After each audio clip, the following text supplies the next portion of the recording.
Okay, I think we are good to go and make a start. I don't know if everyone is still hearing the music or not. I think I still am. Bethany, is that music still running for everyone, or are we good to go? Oh, there we go. Perfect. Okay, thank you. Thanks for that. Right, welcome everyone to the third and final webinar series of 2024. We, as I've said, we've scheduled a couple up to this point, and again, you know, we've had some really good attendance numbers, and we really appreciate that. And the plan then going forward into 2025, as I'll run through shortly, is to complete a further set of webinars throughout the year that will hopefully just provide some useful insights into various things in the world, in and around what we do here at COMET. So again, just for those of you that don't know me, that are joining, my name's Craig Smith. I'm Head of Operations and L&D here at COMET. And yeah, delighted to run through today's webinar, which of course is focused around advanced data gathering skills, techniques, and the likes. Now, if there's something here at COMET that we should be able to say that with some confidence that we're experts in the field at. I don't like using that word too flippantly, but if we are, then I would imagine it's certainly in the aspect of conducting investigations. So yeah, really looking forward to running through this one for you today. And again, if there's anything at all on today's webinar that we touch on or we make reference to that you would like to know a little bit more about, or you'd feel you'd get a little bit of added value by reaching out to us, then we're more than happy to have follow-up conversations, of course, with any of you, as we always would do, of course. Just to give you a little bit of an insight then, before we kick off for today's webinar in our chosen topic, I did promise on the last one, which was at the tail end of November, and that was to do with understanding human error within the world of our investigations. I did mention there that we would be hopefully soon finalizing our webinar series for 2025. And it looks like we've done that now as well. So pretty much finalized and locked in for the time being. So hopefully some of those dates and indeed topics will be of interest to you. You'll probably be glad to know that I won't be running all the webinars next year. You can hear from other people that are a tad more interesting than me, and on a couple of those, we're hoping to run them in conjunction with some of our close friends and allies and partners as well. So yeah, hopefully you'll look forward to them. But we've got some hopefully some useful and interesting topics coming up for you in the next 12 months or so, as you can see there. So again, just keep your eye on the lookout for those coming through our usual social channels, and you'll be able to start signing up for them relatively early into the new year. So there we are. That's what we've got planned anyway. Okay, the plan for today, of course, and today's objectives, if we can cover these off, that'll be fantastic. We're going to start off by looking at the benefits of effective investigation data gathering. So why do we do it the way we do it? What are the benefits? And we'll begin to touch on some of the kind of initial considerations and techniques that we ought to think about. If we think about the importance of a timeline of our investigation, then certain things must take priority over other things and so on. So we'll go into some of the detail around that. We'll talk as well about investigator biases. So what are some of the things that as investigators can help us or can actually be detrimental to the outputs of our investigation? So we'll look at some of the very easy pitfalls or some of the assumptions that we can often make, and some of those kind of predetermined views that we may not realize that we have, but actually we do, and perhaps that might have an impact on the outcomes or the quality of our investigation. So we'll touch on those as well. And then we'll close out by covering off, at a fairly high level, those kind of best practice investigation techniques. And again, the audience that we're expecting here, I appreciate that most of you are coming from a world where you are familiar with and are kind of hopefully using COMET. But we have had, quite a few registrants from the world out with COMET. So again, a lot of what we'll talk about will be fairly generalized from that sense. But I will close out today by talking about something very specific within the COMET tool called COMET's Expert Extensions that do allow for consistency of initial data gathering. throughout the lifetime of your investigations. So I'll touch on that from a very specific COMET perspective as well. So that's the plan for the next 45, 50 minutes or so. Again, folks, as you'll hopefully see, there is, of course, a comments panel. And as we run through it today, if you have any comments, questions about what I'm running through, by all means, pop a question in the chat box.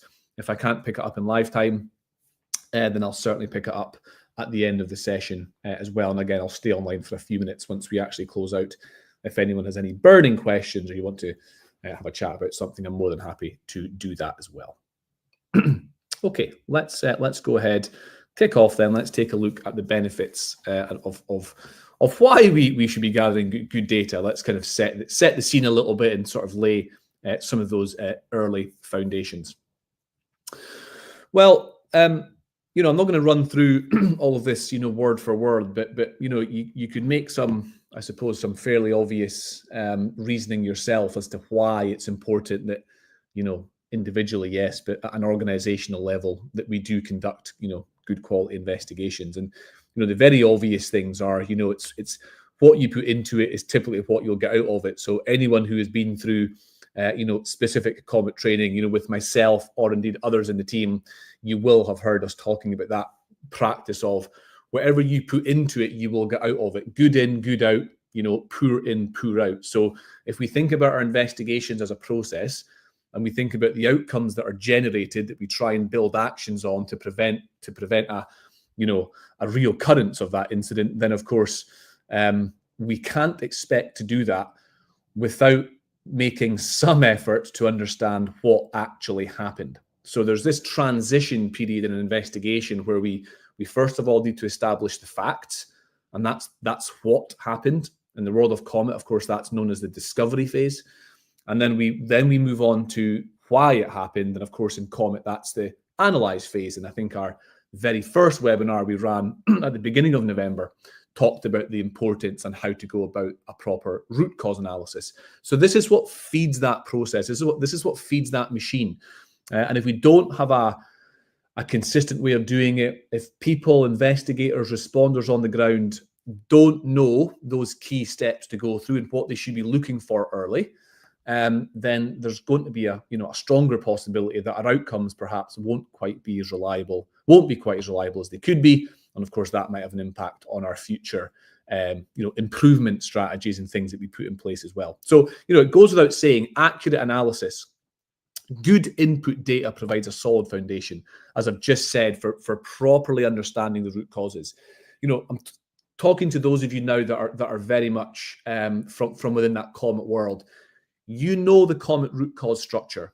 That the root cause analysis stage works through communication, operating environment, management, equipment, and training.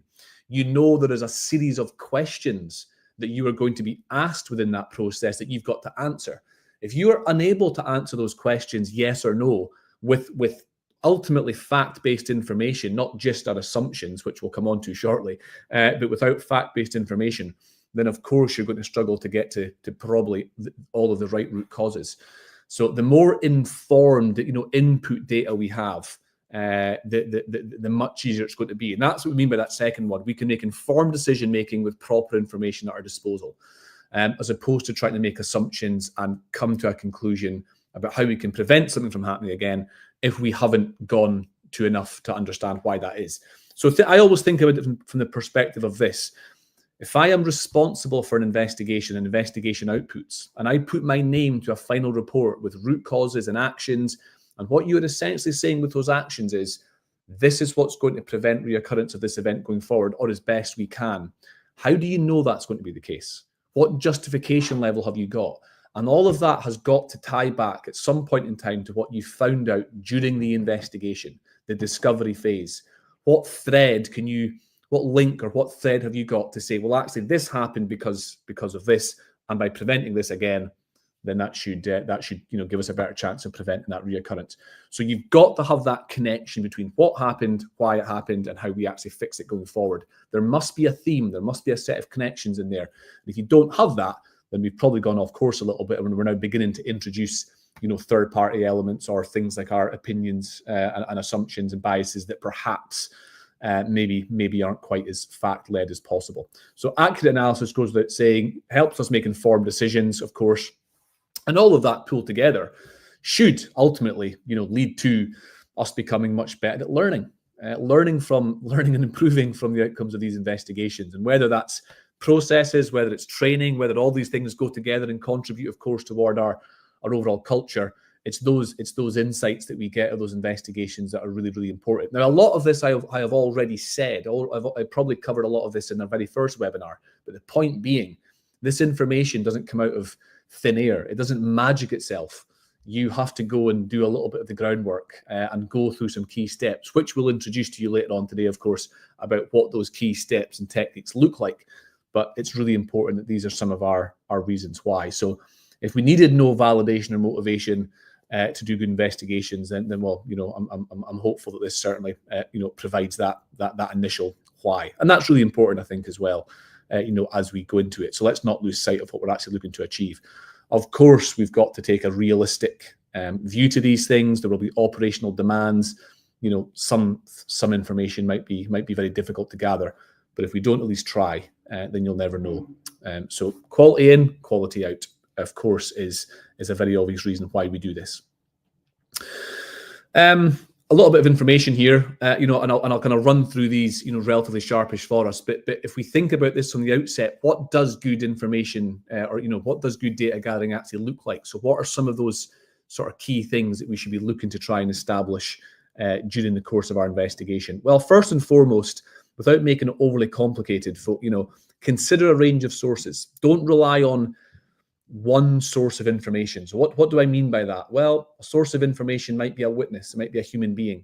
A source of information might be a document, a piece of physical information that we have. It might be physical evidence or information that we captured in the immediate aftermath, the scene of an incident. It might be to do with the outcomes, of a piece of equipment that's been used and analyzed. So we have various sources of data or information, if you like, that we can look to capture and understand the whole picture about what went on.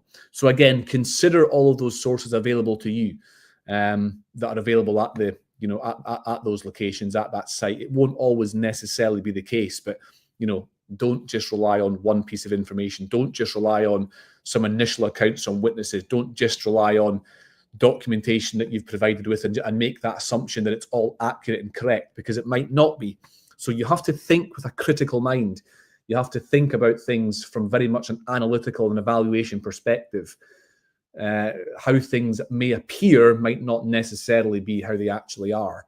So how critically do you actually view the information that you're capturing as part of investigation? And yes, we'll touch on some of those investigated attributes shortly. And as you know, very much from a COMET perspective, we obviously talk about the importance of using a timeline.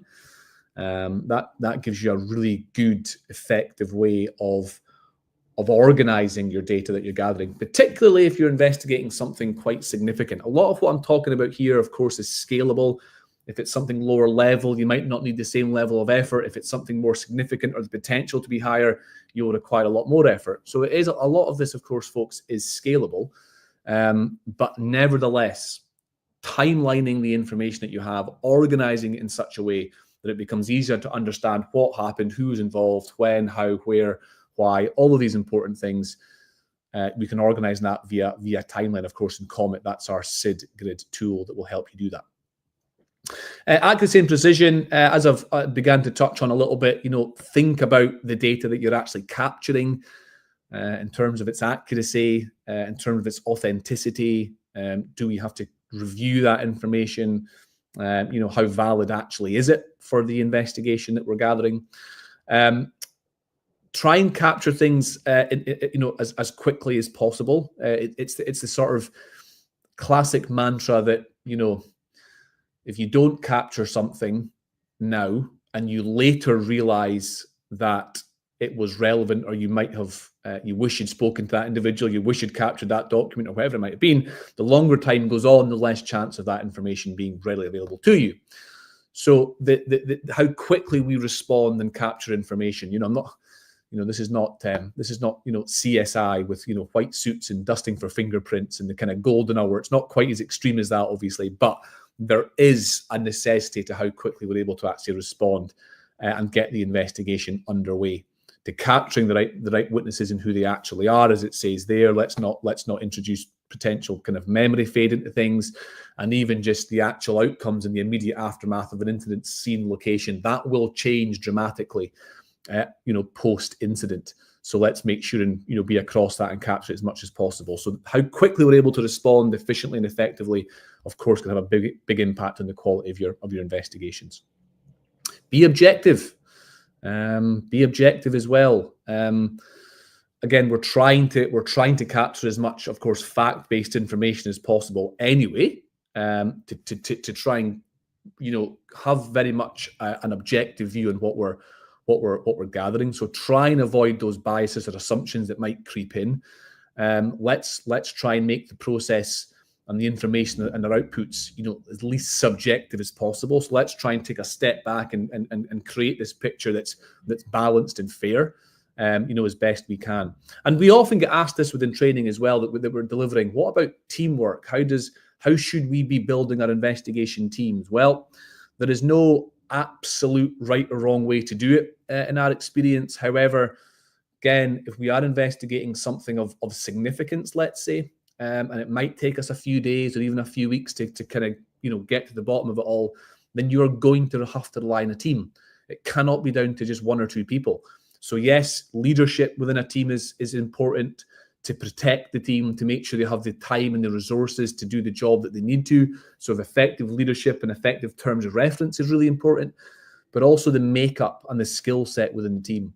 So who are your subject matter experts that are available? Who are the people that know the process that you're following? So do you have that kind of COMET expert, for example, in the team that knows the process really well? Who's best placed to go and speak to witnesses and capture information there? Do you have somebody independent, somebody who doesn't know much about what happened, doesn't know much about the incident, and can maybe ask those, silly questions that actually then make us realize, oh, we hadn't thought of that. If you're so ingrained and detailed in something, if your investigation team is only made up of those people that know the ins and outs of what happened here, you're missing perhaps the bigger picture. So having that fresh set of eyes to come in and ask those questions around the edges, it only takes one good question, and it's amazing what might come out of that as well. That's quite often the role that we play as external investigation provider. We quite often get asked to come in and support an organization from a third-party perspective. Well, we're not going to be subject matter experts in everything that you do as a business within your chosen industry. But what we can do is come in and provide expertise around the process, but of course, ask those questions that you might not be seeing because you're so in the detail or in the weeds, so to speak, of what it is you actually do. And you have to have that, but having that little bit of a kind of step back, fresh pair of eyes. So, really do think about a well-balanced team and how that's actually going to work day to day as well. And the final thing to summarize a lot of that, before we move on and start looking at this through more the lens of the investigators themselves, always think about your barriers, controls, and changes. Barrier and change evaluation, the review of the effectiveness. As we've said, incidents, as I've already said, rarely, if ever, occur due to a single issue, a single failure or problem. It is usually an accumulation of a number of things that have gone wrong, often in their own right, not that significant potentially, or on their own, they're not that significant, but when you put them together, these become more increasingly significant contributing factors. So if we've had an incident, something hasn't gone to plan. Either the planning hasn't been correct, or thereafter something hasn't gone to plan. So where are the holes? Where are the gaps? Where are the shortfalls within the actual planning and the execution of the work in terms of how we've controlled it? But even a little bit less formal than that, and this is a piece of advice I give all of the investigators that I train, think about what changed. Ask the question, what was different or what changed today or at any point in time in the planning or the execution in the lead up to the activity or the work that caused the incident? Because if we've done something 100 times successfully before, then today something has changed. And quite often that sort of control, barrier review and change review, these go hand in hand. Sometimes they might give us similar feedback. Sometimes we might learn something new. but never be scared to ask that question. What's changed? What was different today? Because I can guarantee you that something will be different. Something won't be right. Either that change wasn't recognized properly and dealt with, it wasn't identified, or actually it was, but it wasn't seen as something critical, and the team perhaps found a way to navigate their way through it, and perhaps that didn't have a desired outcome. Okay, so that's really just some fairly general advice, guidance, I suppose, around why and, of course, how to conduct a good quality investigation. We'll kind of move on now, and we'll start to look at some of the detail of some of these things and the intricacies. But if nothing else, hopefully there's one or two things in there that you'll see is valuable for your own investigations going forward. And even if this is you, of course, having a conversation with a colleague or passing on the information, then hopefully you found that relatively useful as well. So that just sets the scene a little bit, I suppose, for why we're here and talking about these important things today. What are some of the what are some of the risks, I suppose, with not capturing the right data? What might, of course, go wrong there then? Well, to summarize what we've just said, opportunity loss, as I've said, without accurate data input, the chance to identify those proper improvement opportunities, of course, are going to be limited. So let's make sure that we capture the right people, get the right data, and truly try and understand from an objective stance what took place. Of course, inaccurate analysis, the root cause is either incorrect or we haven't captured all of the correct ones. Therefore, we're missing an opportunity for improvement there. Reoccurrence, again, if we're not able to do that, the chances are that issue or incident will happen again at some stage, whether it's on your site, asset location, whether it's elsewhere, the chances are it will happen. So the whole point is to try and prevent reoccurrence and learn. So of course that's a risk here if we don't do it properly. And as well, loss of credibility in what we're doing as well. As it says there, stakeholders and everyone involved. If we're not good at a site level, at a leadership level, at an organizational level, if we're not good at investigating, if we don't take it seriously, if we don't place enough emphasis on the outcomes and why we ought to really improve going forward and try and prevent reoccurrence, and we let things slip and we let things go and we have these repeat incidents, we lose credibility, we lose faith. The culture probably won't end up being quite what it should be. And people then become skeptical of the process in future. And that can be a very difficult place to actually recover from. So that's something to really think about as well. Take each one seriously and give ourselves the best chance. Okay, so let's be mindful then of the characteristics of what good data gathering looks like, as we've just said, and let's try not to fall into the trap of any of these points above as well. Okay. Right, so that sets the scene a little bit. What I'd like to now is spend a few minutes talking about us as humans, beings, but also as investigators, because that's that's ultimately what we are, isn't it, when we do an investigation? And it's not often, the challenge often is, as I've mentioned, with the kind of teamwork, the actual investigation team piece, is that it's not our day job, right? It's not. We all have our main job, our main role. We get asked to lead or become involved in an investigation.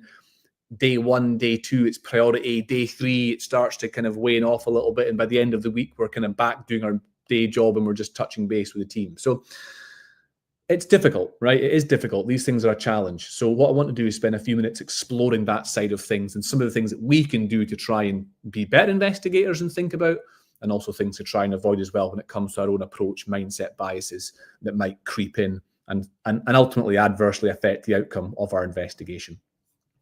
So we've pulled together some personal qualities that we think a good investigator should have. And to be honest with you, we could probably have added another 8, 10, 12. There's probably quite a lot you could add to this. Some of these you may disagree with. But if we just worked from the top and kind of worked around anti-clockwise, open-minded, absolutely. Let's be open-minded. What does that actually mean? Well, it means not jumping to conclusions. It means not just relying on our experiences to tell us what we think might have happened. It's about being open-minded and saying, there's a good chance we're going to learn something new here. There's a good chance somebody else is going to bring a level of expertise investigation, and maybe I don't have all the answers. So I'm going to speak to this witness with an open mind, and I'm really not going to jump to conclusions, or I'm going to approach the outcomes of this investigation as I really don't know what the outcomes are going to be until we get there. I'm going to let the investigation lead those outcomes, not the other way around. i.e. I'm not going to go into this with a preconception of what I think is the answer and then try and find my evidence to back that up. I'll come on to that shortly. We're going to go in there with a completely open mind, and that's really important.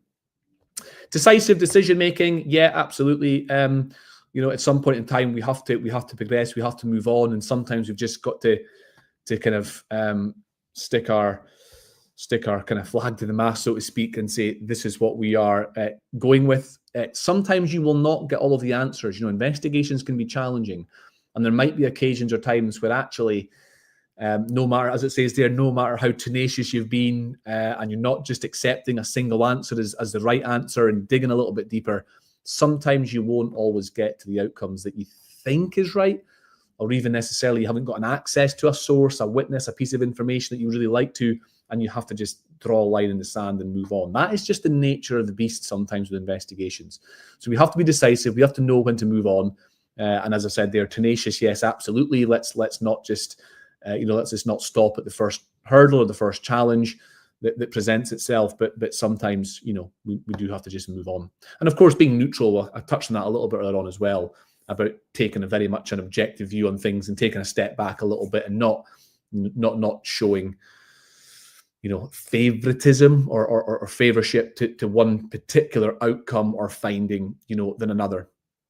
And again, all these things probably seem obvious. Actually, you look at that and think, well, yeah, obviously an investigator should be open-minded and should be observant and all the rest of it. But actually, in reality, it's a bit more difficult than that. So again, these are important things to think about. So yeah, let's so again, neutral and balanced. Let's not show favoritism as much. Let's be led by the evidence, not the other way around. Observant, yeah, again, absolutely. Witness interviewing, picking up on what people say, picking up on what people don't say. And that's the other thing. Interviewing is a skill. Gathering information is a skill that's to be learned. It's not rocket science, but it's a skill. And often it's it's the things that are not coming out in the wash. It's the things that witnesses are not saying that might be an answer. Why is that person not speaking about that? Or why do people know less about that situation than the other? Why is that? So often it's not just what people are telling you, but it's what people aren't telling you. How do you observe that kind of information? How do you capture that? How does your mind let you critique and evaluate what you're being told? Being curious, asking questions, absolutely. I think being curious and asking the right questions is actually a true sign of intelligence. It's not necessarily having the answers or having the information all the time, but it's about knowing the right questions to ask. There's a good sign that you're a good investigator. It's an intelligent way to go about it. Being ethical, of course. What does that mean? Well, let's not lead our witnesses unnecessarily. Let's not present a falsified view of a situation to a witness in order for them to disclose certain information, which then turns out to be incorrect. You're compromising your own reputation there. It's not the right way to go about it. So let's be ethical in how we actually go about and deal with people. And of course, let's be diplomatic as well. Let's not, ultimately there should be nothing, personal about our investigation or outcomes. We are there to do a job, and let's do it as professionally and fairly as possible. So hopefully we wouldn't disagree with this, as I'm sure that you're all sitting there thinking about, Craig, I would add that and I would add that. We could probably have a whole discussion today on the personal qualities of an investigator. But these are the sort of 8 things that we picked out that we think, if you're generally speaking in line with these, then you won't go too far wrong. So just some common, I suppose, mindset barriers that we can often see investigators sort of getting into or kind of falling into the trap with, that we try our best, to avoid. So that initial control bias. But how could this have happened? We had the right procedures and policies and risk assessments and permits. So how is this been able to happen? I touched on outcome bias and the benefit of hindsight during our human error webinar, of course, last time around, where we spoke about it's easy in an investigation with the benefit of hindsight to say, well, they clearly shouldn't have done that, or that was an obvious opportunity to have, made a better decision, or to stop the job, or to do whatever, looking at the outcome. But at that point in time, we didn't know what the outcome was going to be, or the team didn't know what the outcome was going to be. And, often the benefit of hindsight, yes, we can use that, but, let's not use that in a negative way against those that were actually involved in the event itself. So again, these little kind of barriers can often prevent us, properly and fairly getting to the right outcome. The Peltzman effect, we've trained them, we've given them the right equipment, they've got the right procedures and the tools. How could this have happened? Well, for those of you that are not aware, principally the Peltzman effect talks about, certainly in the world of, if we take it to the world of health and safety culture, is that the more protected people feel, so the more PPE, the more controls, the more things we have in place, a human being can kind of get that kind of superhuman complex, and actually that then means they take more risk, ironically. So although because they feel protected, they actually, because there's more things in place to stop them from getting hurt, that then actually increases the chances of riskier behavior. So it almost cancels each other out. So the Peltzman effect is something to think about as well during your investigations. But again, did that or could that have had an effect potentially on those that were doing the involved in the work or the task at the time? Again, escalation bias. This incident happened because they didn't stop the job. There were so many opportunities. Well, again, let's not unfairly, use that against those involved at the time. As I say, the chances are they thought what they were doing at the time was correct and was the right decision, and they were doing the right thing to do a good job. As we said, it's quite rare that people will intentionally do things to break rules, knowing that the chances are the outcome is going to be bad or negative. So again, let's try and avoid that kind of escalation outcome-based thinking too much. I want to know who's responsible. The fundamental attribution effect or bias, of course. Well, that's where we get too focused on the who was involved and less about the situation, the circumstances. It can be very, very easy to jump to that. Well, who did it? Who was involved?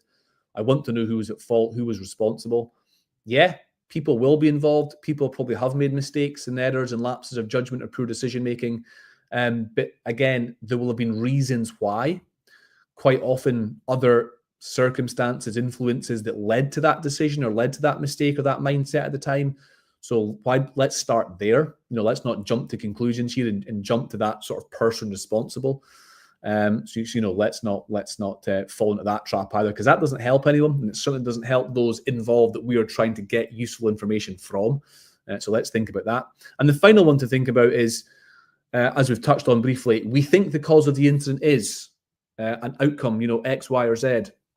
And because of that, because we think the outcome is this, we then go away and essentially find information or favor information that we gather that supports our outcome, our confirmation bias.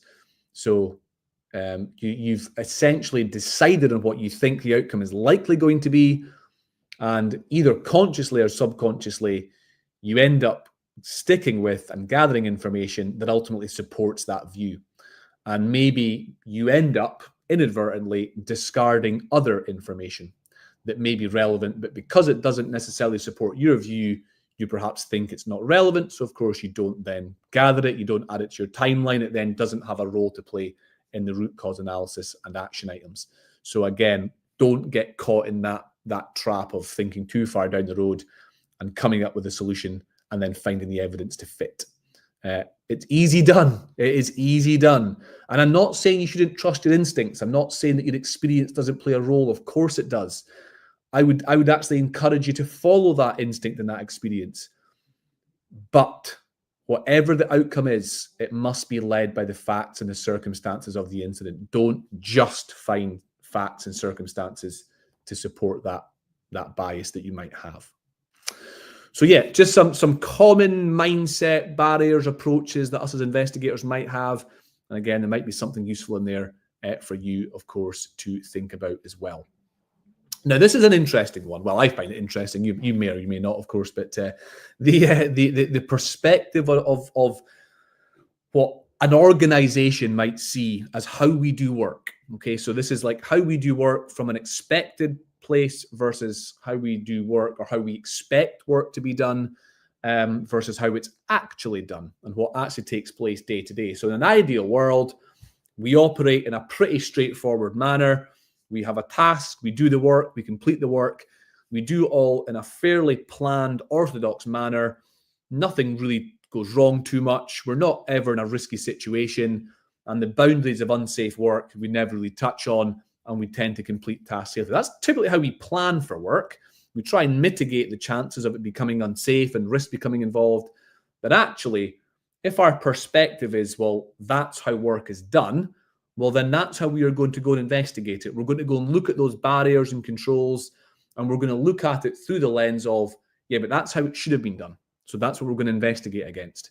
Well, that's okay, and that's okay as a starting point. However, our perspective should also allow us to think about the alternative, which is something like this.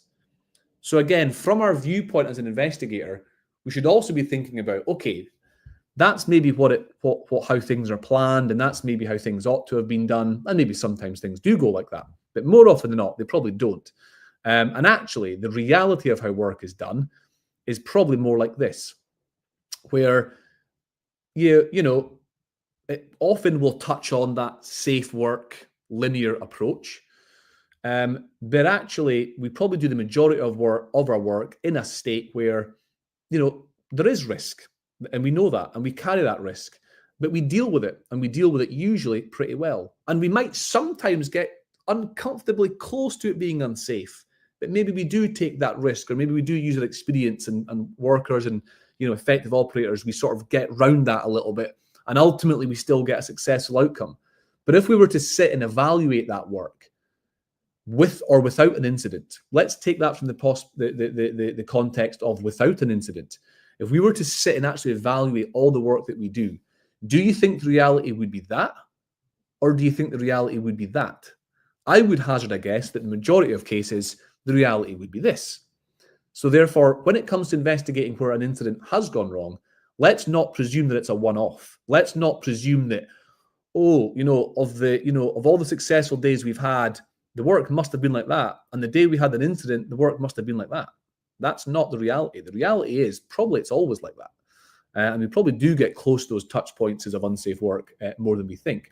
What I'm touching on here, folks, is a lot of context and theory and research has been done in the world of learning teams, in the world of organization, human and organizational performance factors. So it's important that we think about that in the context of what's real here.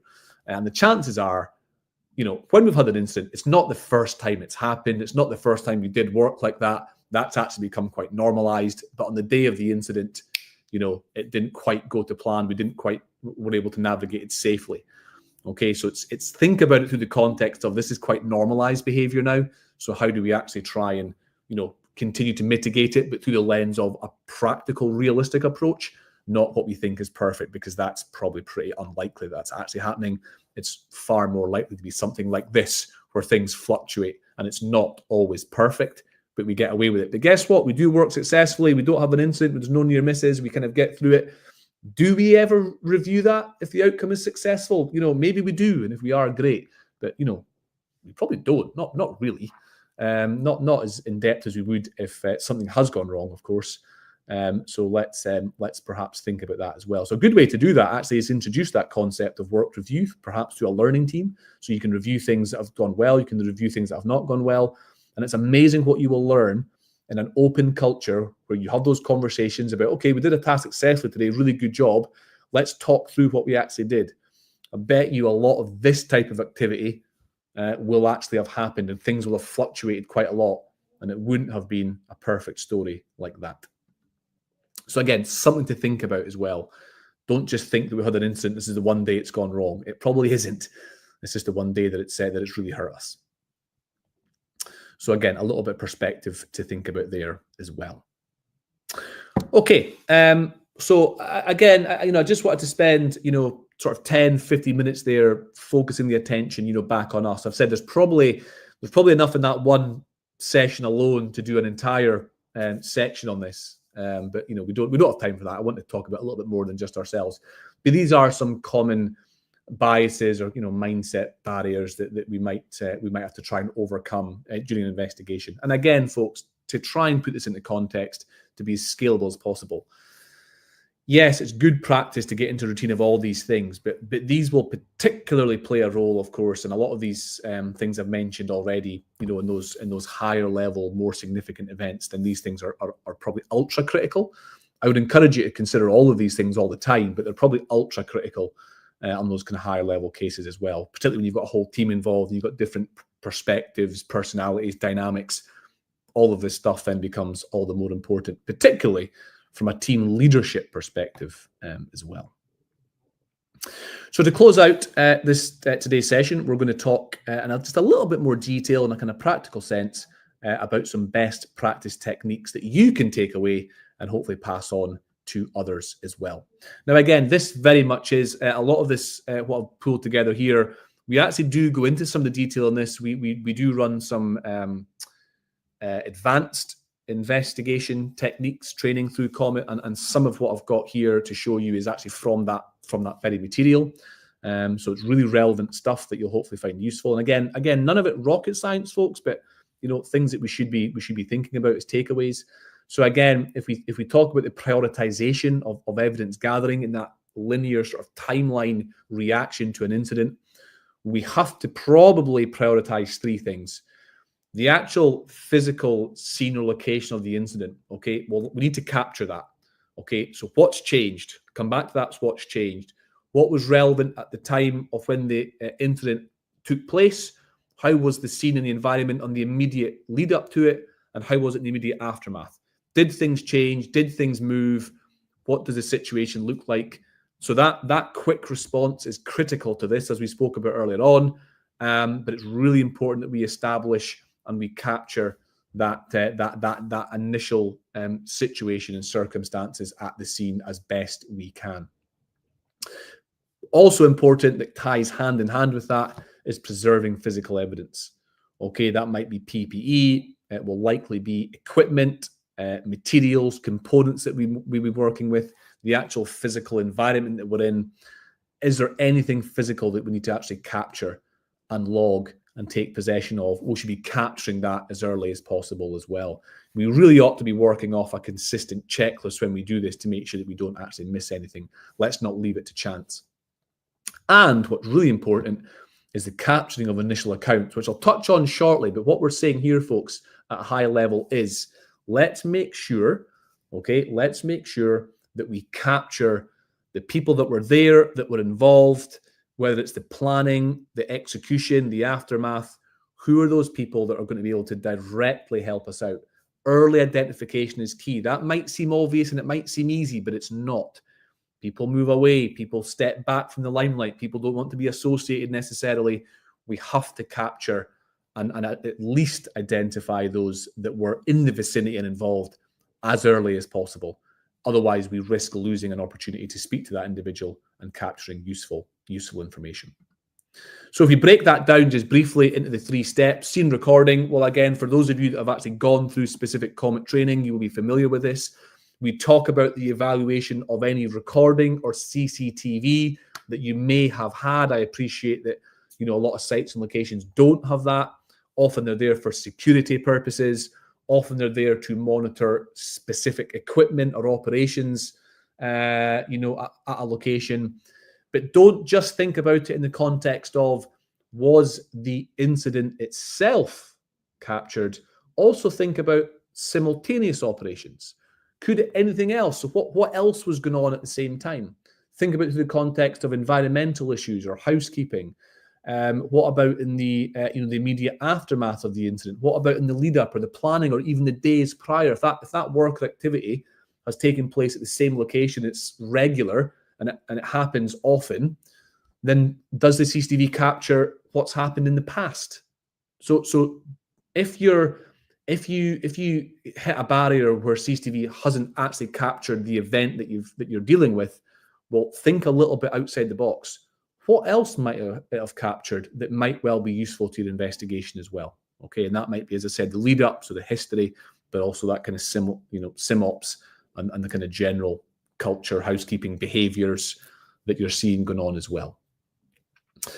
Of course, safely, but you know, the capture of photographs, So again, how do we go about that? Do we have the right equipment available to go about it? So how prepared are we? I guess a lot of this, folks, actually is about preparedness to do a good quality investigation. How ready are we? Capturing of similarly, but capturing reconstruction, but again safely of video. So again, the movements that individuals have taken from point A to point B to point C. What were their perspectives? What could they see? What couldn't they see? Being able to plot people's movements, etc. So again, what you're doing here as an investigator, of course, is trying to bring this back to life. You try to put yourself in the shoes of those that were doing the work. So again, how can you actually do that safely? And again, this is all about scale, folks. If this is a low-level, minor COMET light event, you probably aren't going to go to all of these degrees of investigation effort. If it's something of kind of medium or higher potential, or you know, and that very real, you know, severe impact was potentially there or was there, then of course these are some of the lengths that you will hopefully go to as part of your investigation. So again, some things to think about. Preserving of physical evidence as well. So again, think about the integrity. So how safe is it? What are you taking possession of? So how are you actually going to label and capture that safely? This is a bit about you know, traceability, folks. So how do you actually, from the point of that piece of equipment or whatever physically you're taking possession of, why you're taking possession of it, who's got responsibility for it, where is it going, how's it going there, what happens once it gets there, how are you getting it back? Think about the kind of life cycle of that piece of equipment or whatever it is once you're taking possession of it. Okay, so let's not, very easy to lose things, misinterpret things, you know, mislabel things. So all of these things are really important to the outcomes, because if this is a critical piece of equipment or a component part that's to be reviewed or analyzed, that might take weeks or months to get the results back. So the integrity of how we capture and control that evidence is critical, I would say, to the outcomes of it as well. And again, do you have the right people for that? Are they trained to do that? I'm trying to give, you know, I'm trying to give you kind of these pointers and stir some thoughts. Maybe things you have thought about, maybe things you haven't. Finally here, initial accounts. As I've said, as soon as it's reasonably possible to respond and react and capture this information is critical. Witnesses will always be one of your biggest challenges in an investigation for some reasons that we'll touch on in a minute or two, but they will equally be, if you get that right, the source of really useful, invaluable evidence as part of your investigation. So the quicker that you can capture that data from them, the better. Initial accounts we're talking about here, I'm not talking about full-blown witness interviews. I'm talking about an initial account to initially capture what happened. Brief and concise, focus on the events that day. And this fourth point might be a little bit controversial. Initial accounts to be taken by the investigator, not compiled by the witness. I would imagine most organizations here have a policy in place where there's a pro forma statement, there's maybe a few questions, and the witness will capture their own information and give you the answers. Well, how accurate is that? How valid is that? How reliable is that? Initial accounts, particularly for more significant events, where possible, if the investigator can lead that, it gives you a far better early understanding of what happened. And if you have to then return to that witness to perform a more structured, detailed interview, you know, a day later or whatever it might look like, then okay, that's down to your investigation plan. But initial accounts are critical to understanding the circumstances and to make sure that you don't go off path. So don't rely on the witness giving you that information off their own back. Go out and capture that information, and where possible, have trained people that can at least go through a structured process of doing it. You might not get all of the answers, but an 80% outcome is a lot better than a 40% outcome, which is probably what you get if you leave it down to the witness entirely. So initial accounts, as soon as possible, keep them brief and concise initially. You know, focus on the events that day or surrounding the incident, but lead the process yourself if possible. Don't leave it just down to the witness. Maybe a little bit controversial, but definitely important. Again, some things to consider from an investigation, particularly a leadership standpoint. We might have to utilize, of course, delegation. So making sure that people within the team, you know, fully know their tasks and responsibilities and what their role is with the investigation team. As I've said, prioritizing that physical evidence and initial witness accounts capture that we've just touched on, and making sure we've got the time and resource available within the team. And also from a leadership perspective, you know, be available. Let's make sure that people know questions, concerns, whether it's investigation team members, whether it's people that have been interviewed as part of the process, that they can actually come and talk to you about it as well. So be available as much as you can. When it comes to actually witnesses and speaking with those involved, we do actually categorize 4 different witness types, and all of these can help you during the course of an investigation. So ultimately, anyone who can help you understand the sequence of events that led up to, at the point in time or immediately after the incident, of course, are going to be useful.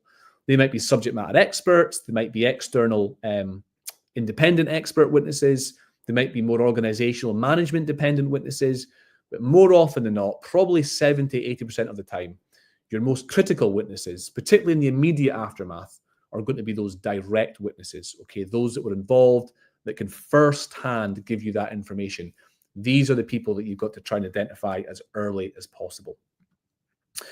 Now, I mentioned a couple of minutes ago that that witnesses can, whilst they can also be of huge value to your investigation in terms of what they can offer because of what they know, they can also be a real challenge. So we have what we call here the witness axis, and your witness can typically sit at any point during an investigation, or more likely during an interview, they can sit in one of these 4 quadrants. So they might be willing and able to help you, which is great. So they've got the information and they're willing to share it. That's fantastic. They might be able to help you, which means they've got the knowledge, but are they unwilling to help you? Why might a witness be unwilling to help you? Well, the answers are probably pretty obvious. You can come up with those yourselves, but for reasons of fear of discipline or reprisal, protecting themselves, protecting their colleagues, they might share some of the truth, but not the whole truth. So again, probably quite a common area to be in. Less concerned about the witnesses that are unable but willing, unable, unwilling. They can become time consuming for no real value. So let's try and make sure that we're identifying the right witnesses that can help us. But if you've got a witness who's in that kind of unwilling camp, difficult to deal with, challenging, you've got to think about how you're going to, without, making false promises. And remember what we spoke about earlier on, about being ethical and about being genuine and honest. How do you deal with that challenge of keeping your witness, as willing to help you as much as possible? Well, that really comes down to your ability as an interviewer. So your ability to gain trust, build a relationship, build rapport with that witness, as well as making sure that they can answer your questions. So making sure the questions are right and they're tailored for the witness as well. So that's about your planning. So success, folks, in an interview, success in dealing with an important witness, largely will come down to 2 factors: how well you've prepared and how well you've managed to gain build a relationship and gain trust with that witness. If you're able to achieve both of those things, then the chances are you will capture really useful information from that interview. If you fail in either or both of those factors, so you don't prepare well, which means you don't know what questions you need to be asking, you haven't built a good rapport with a witness, there's a little bit hostile, you're not ever going to be able to kind of get the information from that witness. They will not feel comfortable to open up necessarily. So as ethically as possible, plan and build a relationship. If you plan properly, you can ask the right questions. If you build that relationship and you take time and you invest time in that rapport building, you give yourself a much better chance of having a willing witness. So it's what you ask and it's how you ask it ultimately gives you the best chance of success. But there's not a silver bullet when it comes to this. There's no silver bullet in dealing with challenging witnesses and people. You have to remain, professional at all times. But think about your planning and think about the rapport building, and that will at least give you a solid chance of having a successful interview. And as we get close to wrapping this one up, again, for those of you that have been trained in COMET, you will know hopefully all about the PRISM model. For those of you that this is a little bit new to, this just gives you a really useful structure to conduct a witness interview. I've already mentioned the first 2. So plan, so think about what you want to ask, where you're going to do it, who's best to lead the interview. Okay, so what do you actually need to be asking the witness and what's the best way to do it? And that goes hand in hand with effective rapport building. If you build trust and gain a relationship with a witness, then you've really got a good chance for success. From there, we want to gather information through the use of open questions. So again, let's not jump into the detail. Let's just start easy. Let's get the witness talking. Open questions. Tell me, explain, describe in your own words. It's called first free recall. You get the witness talking as much as possible. And then from there, you can then start to summarize and confirm key points with closed questions. There's a misconception in investigations and interviews that closed questions are bad. Absolute nonsense.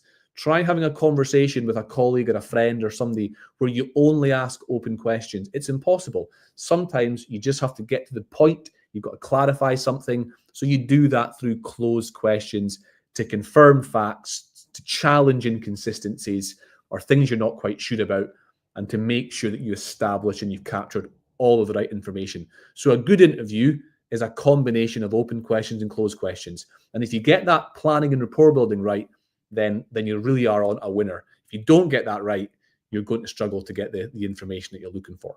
And finally, and a piece that people always seem to forget, the importance of what you do with that information. So you've invested time, you've spent an hour with a witness, you've captured some really useful insights into what happened on the day. What do you do with that information? Well, how does it inform the investigation? What does it verify things we already know? Has it introduced new pieces of information we've now got to go and follow up on, or introduce? But ultimately, this information has informed the investigation. So how do you take that forward? And of course, you may also need to go back and speak to that witness. So the more professional you've been, the more courteous you've been, and you've made that witness feel, valuable, even if they have made mistakes and issues, and you might be just sitting there thinking, what on earth was this guy thinking about? You do it in such a professional way that does not come across. And of course, that gives you a best chance of a successful interview, which of course leads on to your bigger investigation and outcomes. And that's really, really important. So just as every investigation counts for your big picture in your organization, every witness interview counts when it comes to the outcomes of your actual investigation itself. So hopefully some useful points within there to consider. And just to close that up, just to kind of tidy it all up into one place, some final things to make sure not forget about. Let's not forget about the importance of documentation review. So those policies and procedures, instructions, guidance, activity-specific documents like risk assessments, toolbox talks, for example, the training and competence of those involved, anything regulatory or industry advisable, and of course, anything equipment related as well, but manufacturer spec. And specifically with equipment, because most cases probably involve equipment, think about the failure, background, success history of that piece of equipment. Has it failed before? Think about the human-machine interface. How effectively is it designed and ease of use, maintenance background, any modifications or design issues, and indeed things like storage and transport as well. These are all really important things to think about, to sort of tidy up and close out, to make sure you don't miss anything as part of your investigation. And finally, my very last point, for those of you that are COMET customers that are using the COMET investigation app, you have a tool called the COMET Expert Extensions, which provides you a consistent set of guidelines and framework and essentially a checklist allows you to go through all of these steps that we've just introduced every single time to make sure that you don't miss anything. So again, the use of the front end extension tools makes all of this, it keeps it all in one place, it keeps it consistent, and it makes sure that every single time you go through the same habits and you have the right approach to your investigations. So for those of you that are in the tool, if you don't think you know how to access this, let me know and I will make sure you've got access to it. It comes with your package, so make sure and use the benefits of that as well. Thanks very much, folks. I've crammed that into the full hour. Hopefully it wasn't too quick for you. Hopefully you found that useful, and even one or two takeaways would be great. You know who I am now. If you want any more information at all, then just simply reach out. Other than that, I thank you again for your efforts and participation today, and I wish you happy holidays when they come around in the next couple of weeks. All the best, folks.